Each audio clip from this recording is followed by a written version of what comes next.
We've got global central banks that have now been accumulating more gold than they ever have historically, just through the third quarter of this year.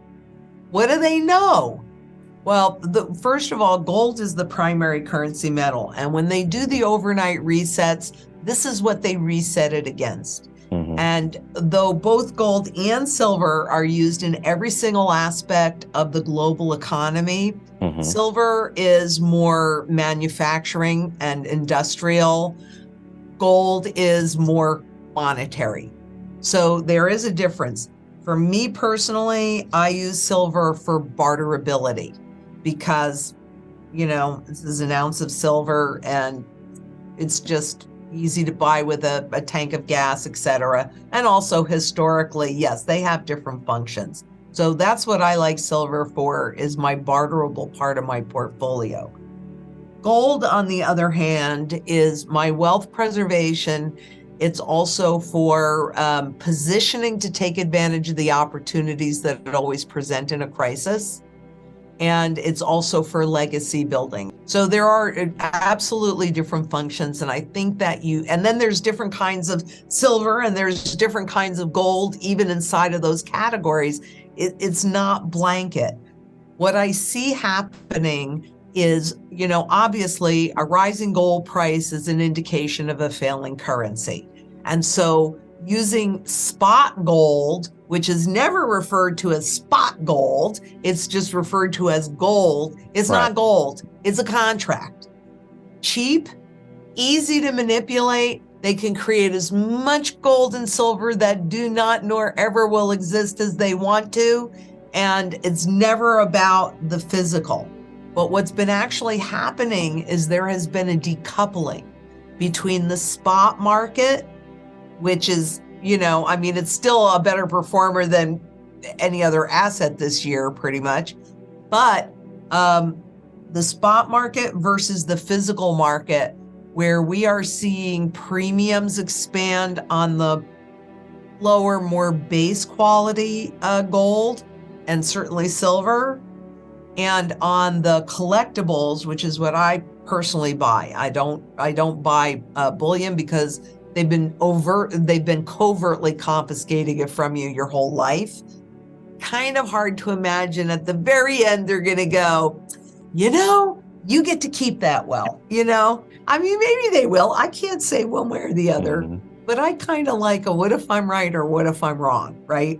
So I do the collectibles and I do the different levels, in other words, more scarce, and that goes into a different level for maybe growth.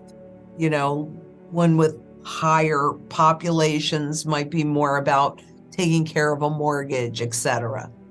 So there are definitely different kinds, but all of it, you hold it, you own it, it runs no counterparty risk. And once you get it out of the system, it basically is invisible to central bankers or to anybody else. That's why they don't, that's one of the reasons why they don't like it.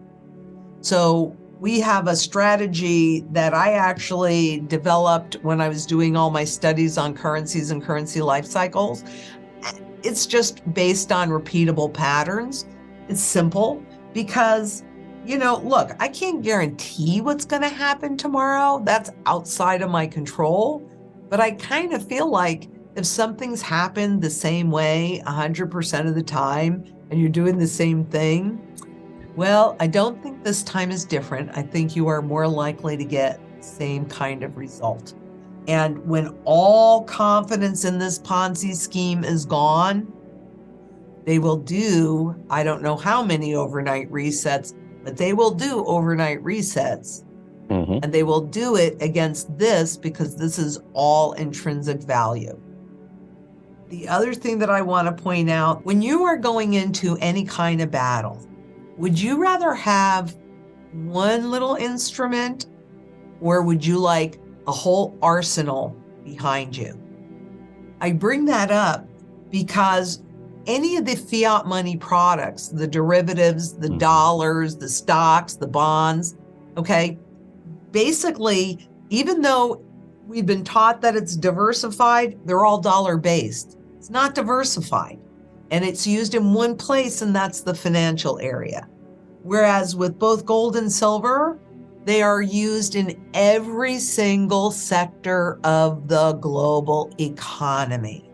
So they have the broadest base of buyer. Yeah, based on supply and demand, they're going to fluctuate, but they never go to zero because there's always demand. You know, we knew that gold was in a long-term positive trend. So that's the right church. Now you got to get into the right pew.